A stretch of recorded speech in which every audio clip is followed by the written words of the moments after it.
বারে বারে কররে মন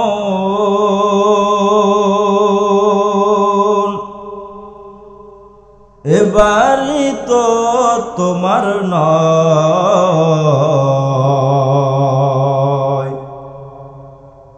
আসল বাড়ি কবরেতে শুধুই মাটির বিছানা।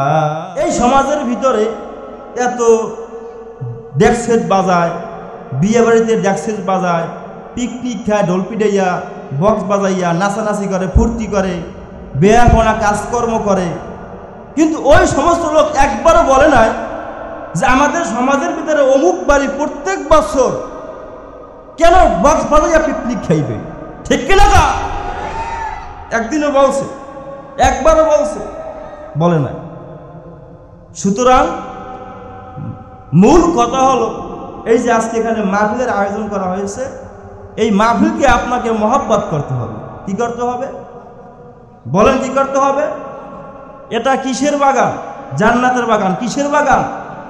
এখানে বসে কোরআন থেকে কথা বলা হবে। কি থেকে? কোরআনের ভিতর থেকে কথা বলা হবে, হাদিসের ভিতর থেকে কথা বলা হবে, নবীর সুন্নাতের কথা বলা হবে, আল্লাহর কোরআনের কথা বলা হবে, দ্বীনের কথা বলা হবে। যে সমস্ত লোক এই তাফসীর কোরআন বলেন, ওয়াজ মাহফিল বলেন, যারা পছন্দ না করবে এরা কি আমাদের নবীর খাঁটি উম্মাত হিসেবে নিজেকে দাবি করতে পারবে? কথা বলেন, পারবে? সুতরাং আমরা যদি এই মাহফিলকে মহব্বত করতে পারি, আল্লাহর রাসূলকে মহব্বত করতে পারি, আল্লাহর কোরআনকে মহব্বত করতে পারি, আমরা যদি কোরআনের ছায়াতলে আসতে পারি, তাহলেই দেখবেন সংসারে শান্তি, বাড়িতে শান্তি, সমাজে শান্তি, গ্রামে শান্তি, রাষ্ট্রে শান্তি, সারা দেশে শান্তি শান্তি শান্তি। ঠিক কিনা ধরে কও? যদি আপনি অন্তর থেকে মহব্বত করতে না পারেন, আপনি কোশ্চিন কালো নিজেকে একজন পাক্কা ইমানদার মুমিন দাবি করতে পারবে না। এই জন্য আমি ওই সমস্ত ভাইদেরকে বলবো, এখনো তারা আমরা শুধু রাস্তাঘাটে দোকানপাটে ঘোরাফেরা করতেছি, আপনারা আসুন। কারণ কি? কালকে আর এই দিনে এখানে এই জান্নাতের বাগান থাকবে। সুতরাং যারা বসছেন, আসবেন, জীবনের শেষ মাহফিল মনে করে আজকে এখানে বসুন, যে মালিক আজকে এই মাহফিলের মাধ্যমে আপনি আমার জিন্দিগি তামাম গুনাহ খাতাগুলি মাফ করে দেন। জোরে বলেন আমিন। প্রিয় ভাইয়েরা আমার, বন্ধুরা আমার, আলোচনা বেশি সময় করব না। আপনাদের সামনে খুতবার শুরুতে একখানা আয়াত তেলাওয়াত করেছি। আল্লাহ পাক রব্বুল আলামিন এই আয়াতের মাধ্যমে কিছু কথা বলার তৌফিক দান করুক, আপনাদেরকে শুনে আমল করার তৌফিক দান করুক। জোরে বলেন আমিন। আরো জোরে বলেন আমিন। প্রিয় ভাইয়েরা আমার, আমি শুরুতেই বলেছি আজকে কিসমত ঠাকুর মল্লিক টাংরাখালী যুব সমাজের উদ্যোগে একদিন ব্যাপী ওয়াজের আয়োজন করা হয়েছে, ঠিক কিনা? আজকে যারা আমরা এখানে উপস্থিত হয়েছি, আমরা সকলে অবগত আছি প্রত্যেক বছর এখানে ওয়াজের আয়োজন করা হয়।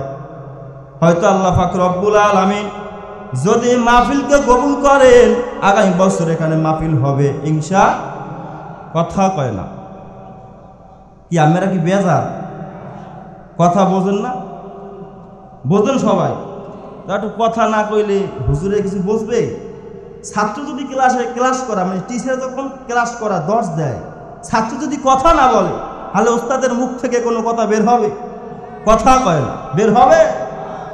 এই জন্য কথা বলতে হবে। কথা না বললে কোনো বক্তাই কথা বলে আরাম পাবে না। যেটা বলতেছিলাম, হয়তো আপনার আমার জীবনের শেষ মাহফিল হইতে পারে, ঠিক কিনা? আগামী বছর এখানে মাহফিল হবে, বক্তা বয়ান করবে, শ্রোতা বয়ান শুনবে, হয়তো তাদের মাঝখান থেকে আপনি থাকবেন না বা আমি থাকবো না, হইতে পারে কি পারে না। এই জন্য জীবনের শেষ মাহফিল মনে করে, শেষ জলসা মনে করে যে আজকের পর থেকে আমি আর কোনো ওয়াজে যাব কিন্তু নফল হিসেবে যাব, কিন্তু আমি যে ভালো হবে মাহফিল শুনে এই নিয়ে যাব না, কি হিসেবে যাব ভাই? নফল হিসাবে। ঠিক কিনা ধরে কম যে আজকের মাহফিল থেকে, আজকে মাহফিলের পর থেকে আর এক ওয়াক্ত নামাজ কায়দা করব না, এক ওয়াক্ত নামাজ বাদ দেব না। কোন কোন ভাই রাজি আছো হাত দুটা জাগাইয়া আমার মালিককে দেখাই দাও। নারে তাকবীর, নারে তাকবীর। আজকের মাহফিল সফল হোক, সফল হোক, সফল হোক। হাত নামা। অনেকে দেখে একটু ঘুম ঘুম ভাব, কেমন জানি সন্ধ্যাবেলায় ঘুমাইলে চলবে, এই জন্য একটু গরম দিলাম। ঠিক কিনা ধরে প্রিয় ভাইয়ার আমার, ইমানদার এত সোজা নয়। আপনার অন্তরের ভিতরে যখন পাক্কা মহব্বত চলে আসবে, নবীর প্রতি ভালোবাসা চলে আসবে, কোরআনের প্রতি ভালোবাসা চলে আসবে, আল্লাহর প্রতি ভালোবাসা চলে আসবে, তখন দেখবেন আপনার অন্তরের ভিতরে শান্তি চলে আসছে, আপনার ঘরের ভিতরে শান্তি চলে আসছে, আপনার বাড়ির ভিতরে শান্তি চলে আসছে, আপনার সমাজের ভিতরে শান্তি চলে আসছে, আপনার সারা জীবনের শান্তি। মরণের পরও দেখবেন আপনি শান্তিতেই রয়ে গেছেন। ঠিক কিনা কও প্রিয় ভাইয়েরা আমার, হযরত ওমর ফারুক রাদিয়াল্লাহু তাআলা আনহু যখন ইসলাম গ্রহণ করেন নাই, কাফের কি ছিলেন? কাফের, এখন পর্যন্ত ইসলাম গ্রহণ করেন নাই।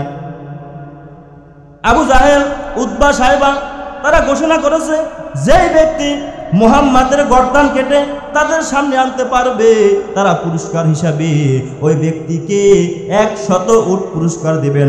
জোরে জোরে বলেন নাউযুবিল্লাহ। পয়গম্বরে মাথা যেই ব্যক্তি কেটে আনতে পারবে তাকে 100 উট পুরস্কার দেওয়া হবে। জোরে বলেন নাউযুবিল্লাহ। প্রিয় ভাইয়েরা আমার, এবার ওমর মুহাম্মাদের মাথা কাটার জন্য কোষ মুক্ত তরবারি হাতে নিয়ে ঘোড়ার পিঠে ওঠে সরছে, মুহাম্মাদের মাথা কর্তন করবে, তাকে হত্যা করবে। কিছু দূর যাবার পরে দুইজন ব্যক্তি তাকে আটকে ধরলো, ডাক দিয়ে বলে, ওমর কোষ মুক্ত তরল নিয়া, তরবারি নিয়া তুমি কোথায় যাইতেছো? এবার ওমর ডাক দিয়ে বলতেছে, আমি যাইতেছি মুহাম্মাদের মাথা কাটার জন্য। কেন কেন কেন?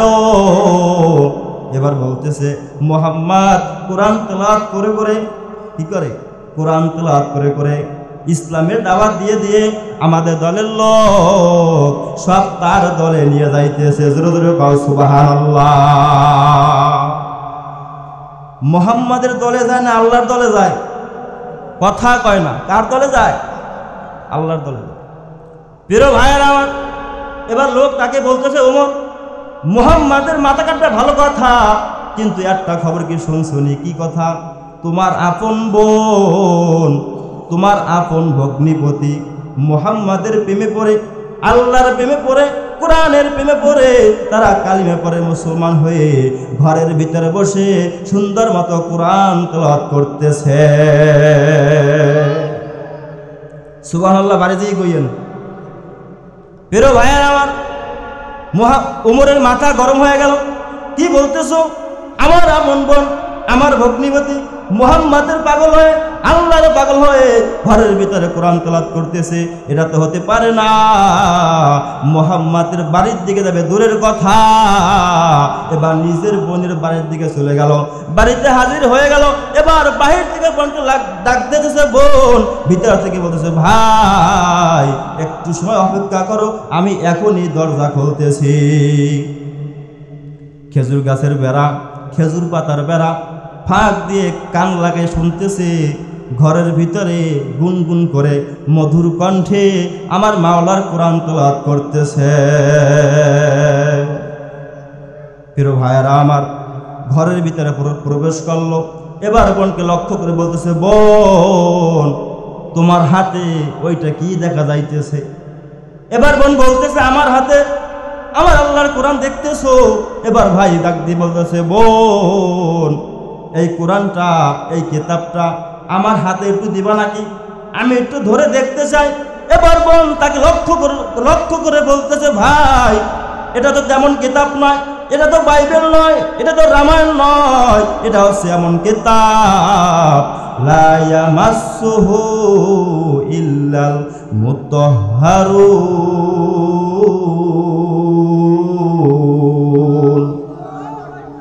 এটা হচ্ছে এমন কিতাব যে কিতাব বিনা ওযুতে ধরা যায় না। আল্লাহু আকবার। বিনা ওযুতে ধরা যাবে না, পড়াও যাবে না, ছোঁয়া যাবে না, কারণ তুমি তো অপবিত্র মানুষ, তোমাকে এই কিতাব দেওয়া যাবে না। এবার ওমর ডাক দিয়ে বলতেছে, আমি এই কিতাব নিতে আসি নাই, আমি এই কিতাব ধরবার জন্য আসি নাই, আমি এখানে আসছি হয়তো তুমি এই কোরআন ছাড়বা, নবীকে ছাড়বা, নয়তো আমার হাতে যে তরবারি দেখতেছো এই তরবারি দিয়া তোমাকে আমি এখানেই হত্যা করে ফেলব। প্রিয় ভাইয়েরা আমার, এবার বলতেছে, ভাই তুমি আমাকে হত্যা করো, তুমি আমাকে আঘাত করো, তুমি আমাকে যা কিছু করতে পারো, কিন্তু আমি যেই মহাব্বতে করে কালিয়া পরে মুসলমান হয়ে গেছি, কোরআন তেলাওয়াত করতেছি, এই মহাব্বত থেকে, এই দিনের রাস্তা থেকে পশ্চিম কালেও তুমি আমাকে এক চুল পরিমাণ সরাইতে পারবা না। প্রিয় ভাইয়েরা আমার, এবার হযরতে ওমর তাকে তরবারিতে আঘাত করা শুরু করে দিল। আঘাত করতে করতে জমিনের ভিতরে ফালাইয়ে দিল, ভগ্নিপতিকে আঘাত করলো। এবার ওমর লক্ষ্য করে দেখতেছে যে রক্তে প্লাবন হয়ে গেছে। আবার বোন কেমন রক্তগুলা কাছাইয়ে কাছাইয়ে এক পাশে রেখে আবার কোরআনটাকে ধরতে চায়, কোরআনটাকে আবারও তেলাওয়াত করতে চায়। ধরো কাউ সুবহানাল্লাহ। এবার ওমর আবার আঘাত করা শুরু করলো, আঘাত করতে করতে জমিনে ফালাই দিল, অজ্ঞান হয়ে গেল। এবার হযরতে ওমর ঘর থেকে বের হয়ে গেল, বাইরে খাড়ায় খেল করতেছে, কেমন জানি তার বোন, তার ভগ্নিপতি আবার সুস্থ হয়ে মধুর সুরে আল্লাহ পাকের কোরআন আবার মধুর সুরে তেলাওয়াত করতেছে। এবার তেলাওয়াত শুনতেছে, মন দিয়ে কোরআন তেলাওয়াত শুনতেছে। ভিতরে বসে তার বোন, তার ভগ্নিপতি কোরআন তেলাওয়াত করতেছে। খেজুর পাতার বেড়া ফাঁক দিয়া কান লাগাইয়া মধুর কণ্ঠে তেলাওয়াত শুনতেছে। শুনতে শুনতে শুনতে শুনতে কখন জানি তার হাত থেকে তরবারি পড়ে গেল। আল্লাহু আকবার। তার হাত থেকে তরবারি পড়ে গেল, তার মন মানসিকতা চেঞ্জ হয়ে গেল। এবার তরবারি হাতে নিয়ে ওখান থেকে মুহাম্মাদের দরবারে চলে গেল। সমস্ত সাহাবা কেরাম শুনছে যে মুহাম্মাদকে যে হত্যা করতে পারবে তাকে 100 উট পুরস্কার দেওয়া হবে, আর এই লক্ষ্যে ওমর তার দরবারে চলে গেছে। এবার সাহাবা কেরাম লক্ষ্য করতেছে ওমর হাতে একটা তরবারি নিয়ে, খোস মুক্ত তরবারি নিয়ে যখন তার দরবারে যাইতেছে, সমস্ত সাহাবা কেরাম মুহাম্মাদকে তার পাশ দিয়া গোড় দিয়ে বেড় দিয়ে রাখছে যাতে ওমর তাকে কোনো প্রকারে আঘাত করতে না পারেন। এদিকে পয়গম্বর সাহাবায়ে কেরামকে লক্ষ্য করে বলতেছে, এরে সাহাবায়ে কেরাম, তোমরা আজকে ওমরকে আমার কাছে আসতে দাও। জোরে কাও সুবহানাল্লাহ। আজকে তোমরা আটকাবে না, আজকে তোমরা ওমরকে আটকাবে না, আজকে তোমরা ওমরকে আমার কাছে আসার জন্য রাস্তা করে দাও। আমার কেমন জানি মনে হয় ওমরের মনটা জানি কেমন কেমন ভালো দেখাইতেছে, সুতরাং আজকে তোমরা ওমরকে আটকাবে না, ওমরকে সোজা আমার কাছে আসতে দাও। এই কথা বলার পরে সমস্ত সাহাবায়ে কেরাম রাস্তা করে দিল, পয়গম্বরের সামনে হাজির হয়ে গেল। ডাক দিয়ে বলে, পয়গম্বর, আমি বাড়ি থেকে রওনা করছিলাম, আপনার গর্দান কাটবো, গর্দান কাটার পরে আমি 100 উট পুরস্কার নিব, কিন্তু প্রতিমধ্যে 2 জন ব্যক্তি আমাকে আটকায় ধরলো। তারা আমাকে বললো, আমার আপন বোন, আপন ভগ্নিপতি আপনার প্রেমে পড়ে, আল্লাহর মোহাব্বতে পড়ে কোরআন তেলাওয়াত করতেছে। আমি বাড়িতে গিয়েছিলাম, আমার বোনকে আঘাত করলাম, আমার ভগ্নিপতিকে আঘাত করলাম। আঘাত করার পর আমি যখন বাইরে চলে আসলাম, আমার বোনের কণ্ঠে কোরআন তেলাওয়াত শুনতে শুনতে আমার হাত থেকে তরবারি পড়ে গেল, তরবারি পড়ে গেল। আমি ওখান থেকে সোজা আপনার কাছে চলে আসলাম। এখন আপনার কাছে বলতেছি, আর কোনো বিরোধিতা নয়, আপনি এখনই আমাকে কালিমা পড়াইয়া মুসলমান বানাইয়া দাও। প্রিয় ভাইয়েরা আমার, মোহাব্বত থাকতে হবে কোথায়? কথা কয় না, অন্তরে মোহাব্বত থাকতে হবে। আমি যদি এখন বলি আমি নবীকে মোহাব্বত করি, আমি নবীকে ভালোবাসি, আমি নবীর জন্য জীবন দিতে প্রস্তুত আছি, আর যখন বলা হবে তোমার দাড়ি কোথায়, আছে না নাই?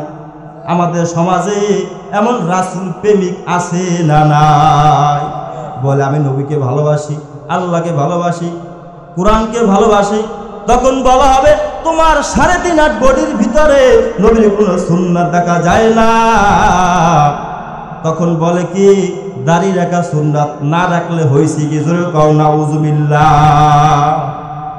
কি বলে আমি নবীর আশিক, অথচ আমার মুখের ভিতরে নবীর দাড়ি নাই, আমার মাথায় সুন্নাতি টুপি নাই, আমার গায়ে সুন্নাতি জামা নাই, আমার 3.5 হাত বডির ভিতরে নবী কোনো সুন্নাত নাই।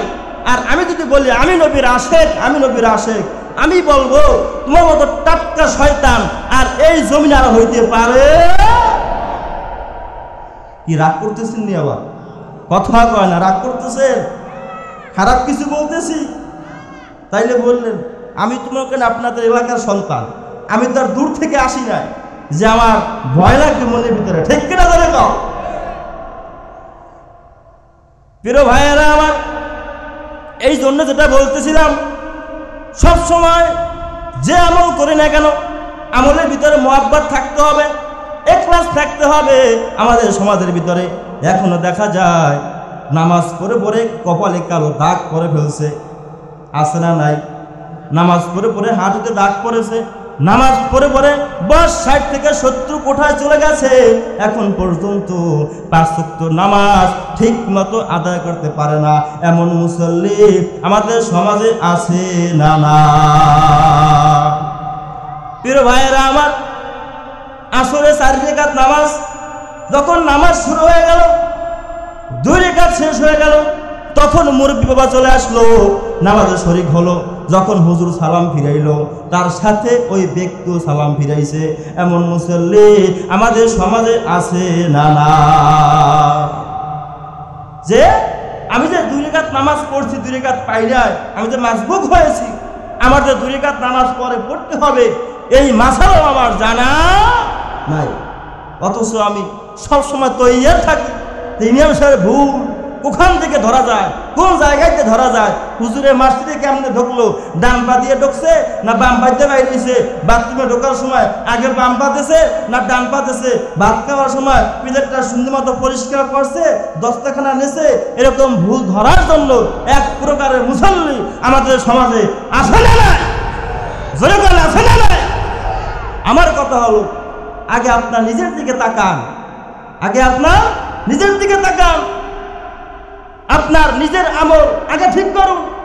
হযরতে আলী রাদিয়াল্লাহু আনহু বলেন, তার ছেলেকে বয়ান করেন যে বাবা, আমি অন্যের ভুল ধরবো কোন সময়? আমি যখন আমার নিজের ভুল তালাশ করতে যাই, যখন একটা তালাশ করার পরে আমি যখন আরেকটা ভুল ধরতে যাই, তখন দেখি আমার ভিতরে আরেকটা ভুল হাজির হয়ে যায়, ঠিক কিনা ধরে কও? আবার যখন সেই ভুলটা আমি শেষ করি, আবার দিকে আমার ভিতরে আরেকটা ভুল হাজির হয়ে যায়। কিন্তু আমরা কপাল করা মুসলমান, আমার নিজের তো ঠিক নেই, আমি অন্যের ভুল ধরার জন্য সবসময় লেগে থাকি, ঠিক কিনা ধরে কও? প্রিয় ভাইয়েরা আমার, যেটা আমি যে আমলগুলো করব, আমি যে আমল করি না কেন, যদি আমার ভিতরে মহব্বত না থাকে, ভালোবাসা না থাকে, ওই আমলের ভিতরে কোনো প্রকারের তৃপ্তি আসতে পারে না, ঠিক কিনা কও?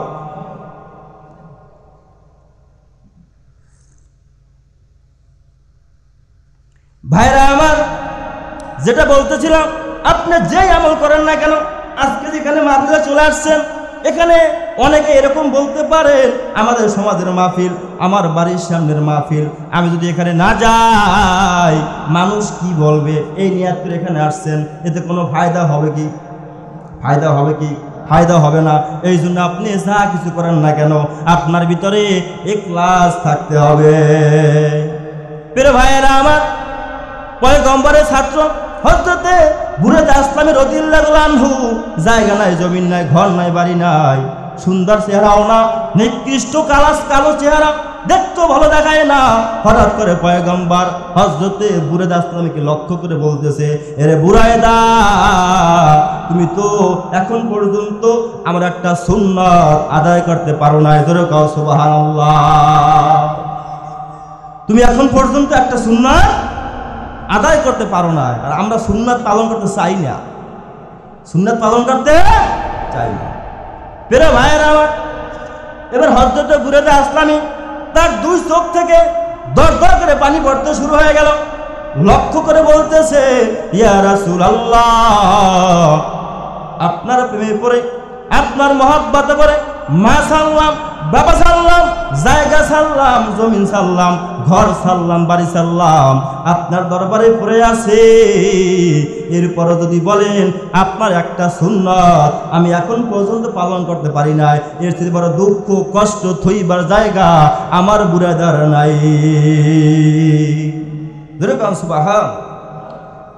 প্রিয় ভাইয়েরা আমার, এবার পয়গম্বর লক্ষ্য করে বলতেছে, বুড়াইদা, তুমি আমার মহব্বতে পড়ে ঘর ছাড়ছো, বাড়ি ছাড়ছো, জায়গা ছাড়ছো, জমিন ছাড়ছো, মা ছাড়ছো, বাবা ছাড়ছো, কিন্তু এখন পর্যন্ত আমার একটা সুন্নাত তুমি এখন পর্যন্ত বিবাহ করতে পারো না। প্রিয় ভাইয়েরা আমার, এবার বুড়াদা বলতেছে, আপনি ভালো করেই জানেন আমার মা নাই, বাবা নাই, জায়গা নাই, জমি নাই, চেহারাও ভালো নয়, কালো চেহারা। তারপরও আমি এই মদিনার শহরে অনেক বাড়িতে বিবাহের প্রস্তাব দিয়েছি, কিন্তু কেউ আমার বিয়া অ্যাকসেপ্ট করে নাই, কেউ আমার বিয়ের প্রস্তাব গ্রহণ করে নাই, এই জন্য আমি এখন পর্যন্ত বিবাহ করতে পারি না। এবার পয়গম্বর কথা শোনার সঙ্গে সঙ্গে হাতে একখানা চিঠি নিল, চিঠির ভিতরে লেখা শুরু করলো, এই মদিনার শহরে সবচাইতে ধনী ব্যক্তি বাদশা তাকে লক্ষ্য করে বলতেছে, এই যে শোনো, তোমার ঘরের ভিতরে সুন্দর একখানা মেয়ে আছে, কন্যা আছে, আমার এই গরিব বুড়াদা আসলামি, মা নাই, বাবা নাই, ঘর নাই, বাড়ি নাই, জায়গা নাই, জমি নাই, চেহারাও ভালো নাই, আমি মোহাম্মদ নিজে তোমার কাছে প্রস্তাব পাঠাইলাম, আমার এই গরিব সাহাবী বুড়াদার সাথে তোমার মেয়ের বিবাহ দিয়া দিয়া। প্রিয় ভাইয়েরা আমার, চিঠি লেখা হয়ে গেল। চিঠি লেখার পরে এবার বুড়াদাকে বলতেছে, বুড়াইদা, এই চিঠিখানা তুমি নিয়া এখনই জমিদার বাড়িতে চলে যাও। এবার বুড়াদা ভয় পাইতেছে, পয়গম্বর, আমি এই পর্যন্ত বহু বাড়ি গিয়েছি, কেউ আমার কথা রাজি হয় নাই, কেউ আমাকে অ্যাকসেপ্ট করে নাই, কেউ আমাকে গ্রহণ করে নাই, আমি কিভাবে জমিদার বাড়িতে এই প্রস্তাব নিয়ে যাইব? কিছু করার নাই, যেহেতু পয়গম্বর অনুমতি দিয়েছেন, পয়গম্বর নিষেধ যাওয়ার জন্য বলছেন, এই জন্য এবার বুড়াইদা চিঠিখানা নিয়া এবার জমিদার বাড়ি হাজির হয়ে গেল। হাজির হওয়ার সঙ্গে সঙ্গে এবার জমিদার তাকে লক্ষ্য করে বলতেছে, কে তুমি, কোথা থেকে আসছো? এই কথা বলার পরে এবার বুড়াইদা বলতেছে, আমি পয়গম্বরের দরবার থেকে আসছি, একখানা চিঠি নিয়ে আসছি, কই দেখি।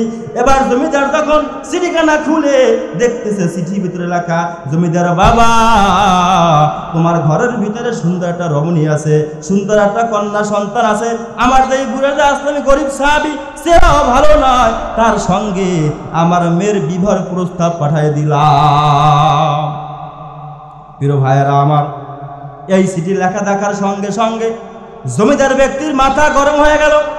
ডাক দিয়ে বলতেছে, তোমার এত বড় সাহস, তোমার জায়গা নাই, জমি নাই, ঘর নাই, বাড়ি নাই, চেহারাও ভালো না, তুমি আসছো আমার মেয়েকে বিবাহ করার জন্য, তুমি এখন এখান থেকে চলে যাও, নয়তো আমি তোমাকে এখানে হত্যা করব, নয়তো আমি তোমাকে গ্রেফতার করব, নয়তো আমি তোমাকে অন্ধকূপে নিক্ষেপ করব, তুমি এখান থেকে এখানে চলে যাও, এখনই চলে যাও।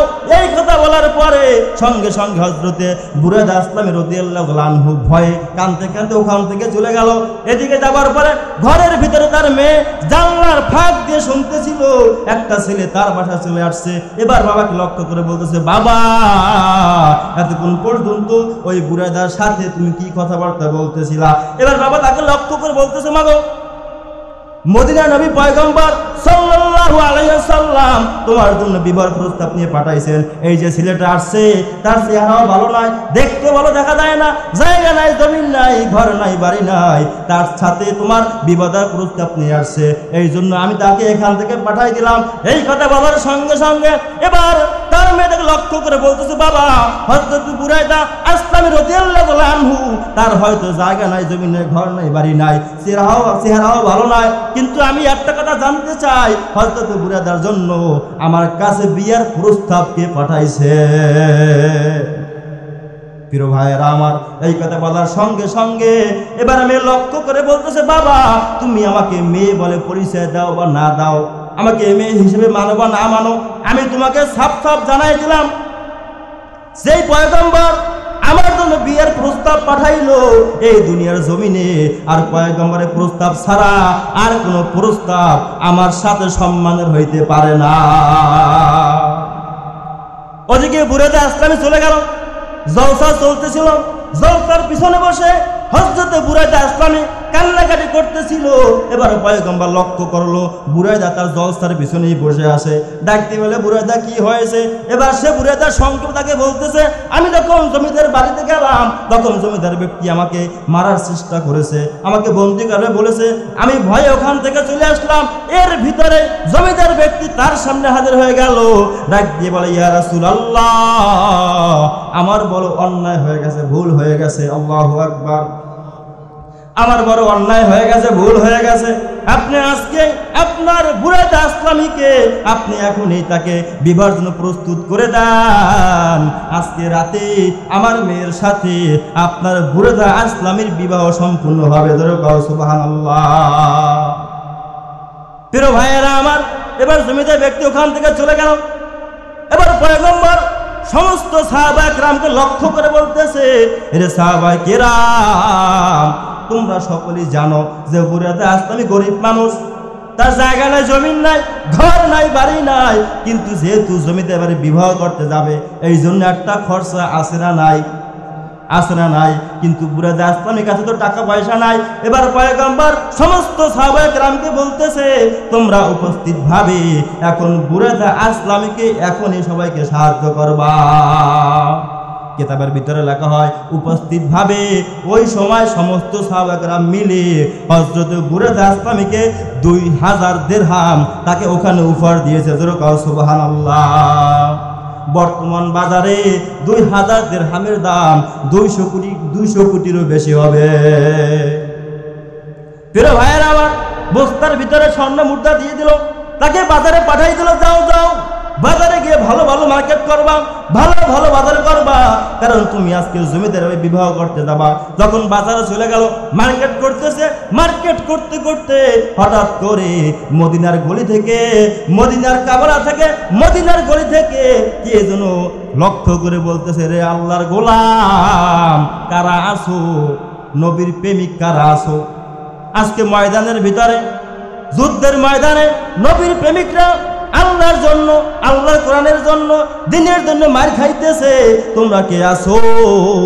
তাহলে তোমরা তাড়াতাড়ি যুদ্ধে অংশগ্রহণ করো। যখন এই শব্দ তার কানে চলে গেল, এবার দোকানদারকে লক্ষ্য করে বলতেছে, দোকানদার ভাই, আমার বাজার করা দরকার নাই, তুমি আমার দিরহামগুলো ফেরত দিয়া দাও। কেন কেন কেন? এই আজকে তুমি জমিদার বাড়ি বিবাহ করতে যাবা, তুমি আজকে যদি বিবাহ ক্যান্সেল করো, তোমার জীবন আর হয়তো বিবাহ হবে না, এরকম ভালো প্রস্তাব তোমার জীবনে আসবে না। এই কথা বলার পরে এবার বুরাইদা লক্ষ্য করে বলতেছে, আজকে আমি জমিদার বাড়ি বিবাহ করব, আর ওদিকে যুদ্ধের ময়দানে আমার বন্ধুরা, আমার নবী মার খাইবে, সেটা হইতে পারে না। আমার দিরহামগুলো ফেরত দাও। দিরহামগুলো ফেরত দেওয়া হলো, অন্য বাজারে চলে গেল।